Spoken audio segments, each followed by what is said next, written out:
ꯑꯩꯈꯣꯏꯒꯤ ꯅꯤꯠ ꯁꯤꯁꯦ ꯑꯩꯉꯣꯟꯗꯁꯨ ꯅꯍꯥꯟ ꯃꯣꯏ ꯗꯦꯂꯤꯒꯦꯁꯟ ꯑꯅꯤ ꯑꯍꯨꯝ ꯁꯨꯔꯦ ꯑꯩꯒ ꯎꯅꯔꯤꯁꯦ ꯃꯅꯤꯄꯨꯔꯒꯤꯁꯨ ꯂꯦꯟ ꯇꯥꯗꯅ ꯀꯥꯏꯕ ꯃꯇꯝꯗꯨꯗ ꯄꯩꯈꯥ ꯅꯤꯡꯊꯤꯉꯥꯏ ꯊꯥꯕ ꯌꯥꯗꯕ ꯇꯧꯕꯁꯨ ꯇꯥꯏꯃꯤꯡꯁꯨ ꯄꯤꯍꯧꯗꯦ ꯍꯥꯏ ꯑꯩꯈꯣꯏꯒꯤ ꯑꯦꯛꯁꯇ꯭ꯔꯥ ꯃꯇꯝꯁꯨ ꯄꯤꯗꯦ ꯍꯥꯏ ꯑꯗꯒꯤ ꯁ꯭ꯋꯥꯏꯗ ꯁ꯭ꯀꯨꯜ ꯖꯣꯟꯁꯇꯣꯟ ꯁ꯭ꯋꯥꯏꯗ ꯊꯥꯕ ꯀꯥꯡꯕꯨꯁꯨ ꯇꯦꯛꯅꯤꯀꯦꯜ ꯒ꯭ꯂꯤꯆ ꯂꯥꯛꯄꯁꯨ ꯀꯔꯤꯝꯇ ꯇꯧꯗꯦ ꯍꯥꯏ ꯁꯤ ꯃꯁꯤ ꯀꯗꯥꯏꯗꯒꯤ ꯁꯣꯏꯔꯛꯏꯅꯣꯗ ꯑꯩꯈꯣꯏꯒꯤ one nation हाइबेगी concept सी दा diversity लेबा कोई के तोंगान बपोल लेबे education मक्ता होइरे मागी state की subject याउजर म पोचुसु concurrent list एक थांगन बुम तौरका दसिगी homogeneous होइना बखोना बदा local की specific होइबा अंदेगी institution सिंगी autonomy I know जाओ जरिबा GNU सी शो कोई तोंगान कंडक्ट तौजरम एग्जाम से national testing agency लोक्सन गरम ने अदगी अदुना माले इन सुनिंग लाइक कोई तोंगान बा डाइवर्सिटी एक्सेप्ट अवर एग्जांपल हम पिजा बेवानी को जेनु किसा इंडिया से मफु दिनो से खनै खामिना जेनु की एडमिनिस्ट्रेशन हान तर मिस्टर होना डेप्रिवेशन पॉइंट गन पिरामेबा अखोन खंदो बखर बैकवर्ड बाय स्टेट तगी थार को मिसिंग से एक्स्ट्रा मार्कर का हापा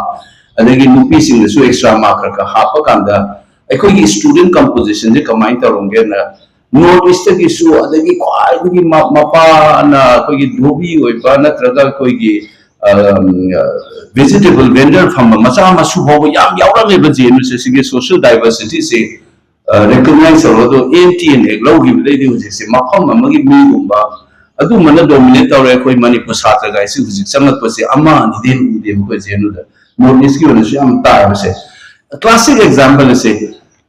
अखोई डाइवर्सिटी लेबा पोसिदा होमोजेनस होइनबो होनबगी टेंडेंसी में यावबा अदुगी पोनेबा नीड्स अदुगी रिफ्लेक्शन अदुना पॉलिटिकल आइडियोलॉजी में नसाई की हिंदुत्व वन नेशन की करी की कांसेप्ट से इंस्टीट्यूशनल लेवल सु तौरपदगी डाइवर्सिटी से मांगपगी पोचाव न ममी तारे ने बसिगी हंदे क्राइसिस से अदे सेकेंड ना हजन हजन छोइरम ने नीचे अमुक नते बसिगी स्कैंडल थोइसे से मोइना सी येंजन न खोत्र सुथोकना बहोना दबसे सासिना मु एडमिनिस्ट्रेशन दसु मु सोयलिने से पोचे अनि ने बखोना उरिसे इंडिया की लेबा डाइवर्सिटी सिगी होमोजेनस होइना बखोना बगी टेंडेंसी से मागी लाइबा रेजिम जिगी आइडियोलॉजी की चाना ब रिफ्लेक्शन अमने इंस्टीट्यूशन न तवरपनी